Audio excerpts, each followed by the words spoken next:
Mr. Naveen Patnaik is now in his 5th term as Chief Minister of Odisha consecutively. He is now the 2nd longest serving Chief Minister in the country. He has just crossed late Shri Jyoti Basu's tenure in West Bengal. He is now only behind Mr. Pawan Chamling in Sikkim. And next year in August 2024, by the grace of Lord Jagannath, when he is elected for the 6th time as Chief Minister, he will cross Mr. Pawan Chamling's tenure and become the longest serving Chief Minister ever in the history of India. And I am very glad to say, my heart is gladdened that somebody like Shri Amit Shah ji was in Bhubaneswar on Saturday in the presence of many of our distinguished colleagues here. Aparajita Sarangi ji was there as well, I think, our Honorable Bhubaneswar MP. Shri Shah very graciously said that it is without doubt that Mr. Naveen Patnaik is India's most popular Chief Minister. These were Mr. Amit Shah's own words.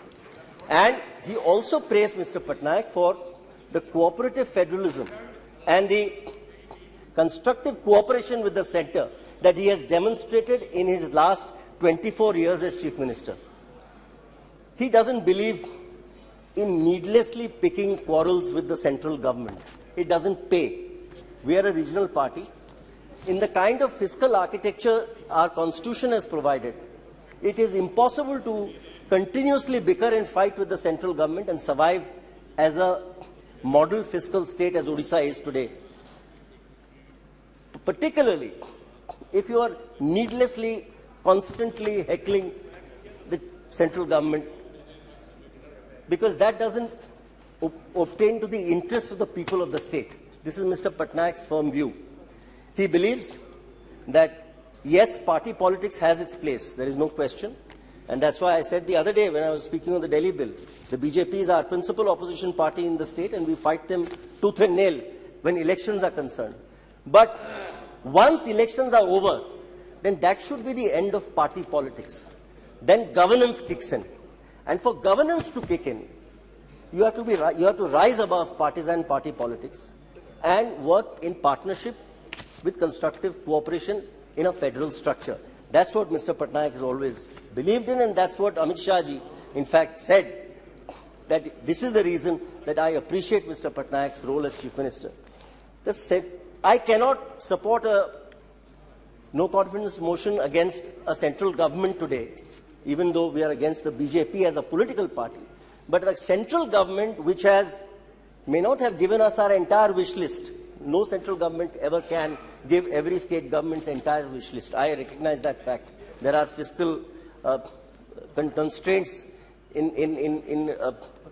resources are in short supply, and therefore it's not possible for every central government to give in to every state government demand. But in terms of rise in coal production, in terms of mineral royalty revision, which has long been Odisha's just demand, in terms of the removal of an export tax on iron ore and manganese ore, which was vital for Odisha's fiscal management. In terms of, the other day there was a bill for exploration of offshore minerals, which has long been our demand. In terms of, in my constituency, a Puri International Airport, which has again long been a dream of the people of Puri. Now that is well underway. Yesterday, Mr. Sindhya very kindly said in the House that it is virtually in the last stages of completion of plans, and therefore construction should start very soon. In terms of the Puri Heritage, Jagannath Puri Heritage Corridor, which was opposed by some of my distinguished colleagues, I shall not name them, but which the central government ensured the ASI gave permission for it. So I am grateful, therefore, for many things that the central government has done for Odisha, which is why, in any case, I am unable to persuade myself on behalf of my party and my leader to support a no-confidence motion today, which has been brought by the Congress party. Let me now come to the merits of this particular no-confidence motion that they have allegedly brought on one count alone, that is to bring the Prime Minister to the House. That seems to be the reason why this no-confidence has been moved, that the Prime Minister should be brought to this House. He is avoiding the House and avoiding speaking on Manipur. Mr. Chairman, I have always believed that the Congress party is adept at snatching defeat from the jaws of victory. They are also very adept at cutting their nose to spite their face. And I say this advisedly. They know every time the Prime Minister has got up to speak on the floor of this House, and I think his worst political adversaries will recognize the fact that he is a peerless orator. There is no question. I don't think there is an orator today in India who matches him. There's no question. Everybody recognizes that fact. So every time he gets up on the floor of the House, he puts the Congress party through the shredder. I mean, they actually go through a shredding machine. So I cannot understand why they should cut their nose to spite their face, ask him to come to the House and put them through the shredder, as I have no doubt he will when he replies on Thursday. So this defies common sense, it defies logic, it defies political sense. I believe that there are other arguments that would have been more persuasive. The people of this country will decide if the Prime Minister has chosen not to speak, whether that was right or that was wrong, is for the people to decide.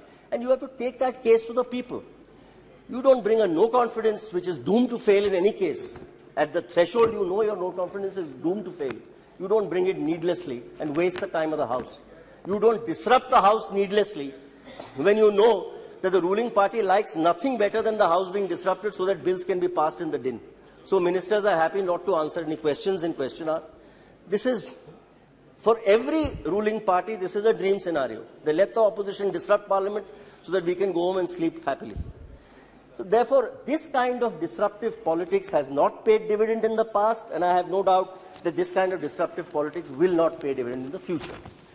As far as Manipur is concerned, I have to say that the Honorable Home Minister had called an all-party meeting. I was one of the members who was present there on behalf of my party. It was an exceptionally detailed analysis which was given to everybody. The Congress party was represented there by Shri Ibobi Singh, who was their three-term former Chief Minister. All the other parties were there. And we were given a complete kaleidoscope, really, of what has gone wrong in Manipur. And these are legacy issues. Manipur is not the result, today's conflagration in Manipur is not the result of the last 10 years, let's face it. It's the result of almost 50 to 60 years of strife in Manipur. The fact of the matter is that this entire issue has boiled over, not now, it has boiled over 3 or 4 times in a major way through the 80s and the 90s. This was somehow capped until, very unfortunately, the Manipur High Court in a PIL suddenly woke up one fine morning. In a 20-minute hearing without pleadings being completed, the High Court passed what, according to me, is one of the most ill-advised orders that this country has ever seen, of giving a direction to the state government to immediately consider within 4 weeks the giving of ST status to a particular community. Firstly, this is totally without jurisdiction because the state government can't do it. It's something only the central government can do. So the High Court not only passed a totally erroneous order, but passed an order without hearing all the parties, without affidavits being completed, without any kind of rationale or logic.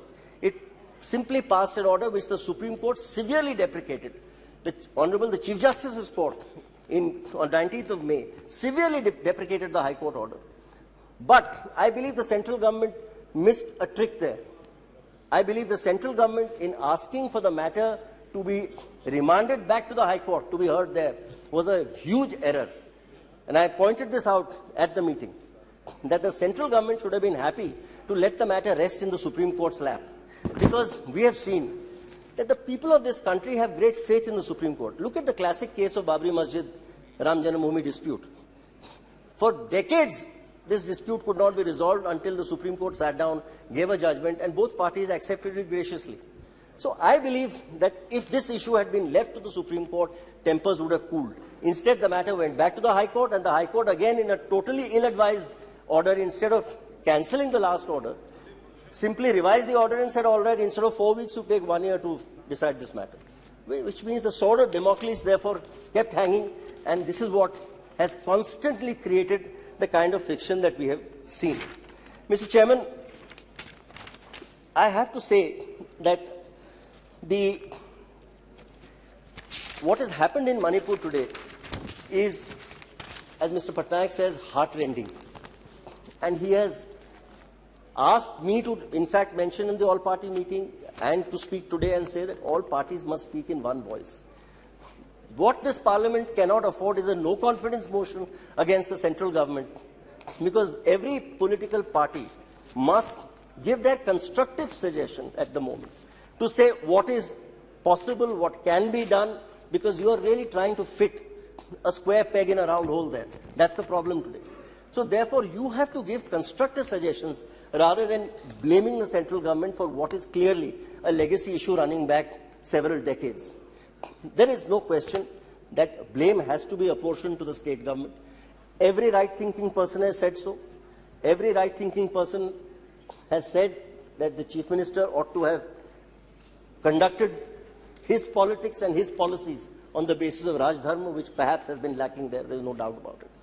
But I don't know whether the central government would have been better advised to have brought in President's rule, because clearly there was no alternative to this Chief Minister. Therefore, if the President's rule had to be imposed there, I'm not sure that that in this country has ever worked satisfactorily in other states as well. So it is really a Hobson's choice and that the central government was confronted with. And that is something that I think all political parties honestly should have considered and should have felt, therefore, that the need of the hour is to speak in one voice and not to speak in a fractious tone. And I'm going to conclude in a short while. The heart-rending scenes that we have seen with regard to the atrocities on women in Manipur is not new to us. This is seen everywhere in the world where there is strife, where there is this kind of conflict, where there is this sort of internecine warfare. We have seen this in sub-Saharan African nations, in Burundi, between the Hutus and the Tutsis. We've seen this in Rwanda, for instance. We've seen this in Bosnia-Herzegovina. We've seen this in Serbia. So this is endemic, unfortunately, to our society and our polity.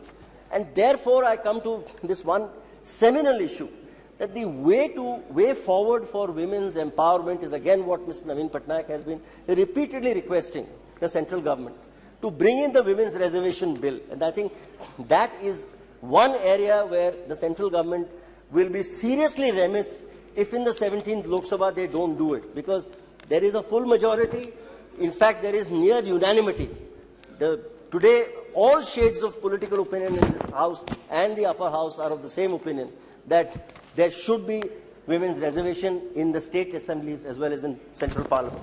Because that is the kind of empowerment we need for women on the ground level, at the cutting edge level, at the grassroots level, to feel empowered, to feel that they have an equal stake in society, and for men to therefore feel that, look, they are now our equals, they are in a as powerful position as we are, so therefore we should treat them at par. So, Mr. Chairman, this is something that I would seriously on this occasion, if there is anything on which I feel that this government, I think, lacks the confidence of this House, quite frankly, is that they have not brought, despite being fully empowered to do so, the Women's Reservation Bill so far. We have now only one more session of Parliament after this, which is the winter session. I certainly plead and urge the Prime Minister that he should bring in the Women's Reservation Bill, have it passed unanimously. It can be done in 15 minutes in the lower house and the upper house. Parliamentary Affairs Ministers here, I have requested him personally many times also. But they're saying that it is lapsed now. Because I know it should not. I don't know, I was told. But in any case, so that is one of the things that we need to seriously consider. Now, therefore, for a number of compelling reasons that I have mentioned, we are completely unable to persuade ourselves on behalf of the Biju Janata Dal and Mr. Naveen Patnaik to support this no confidence motion. I have no doubt that it will be resoundingly defeated and it will be rejected as it ought to. And unfortunately, I think it will not at all benefit the Congress party to have brought this no confidence at this point. Shri Arvind Savant Thank you very much, Mr. Chairman.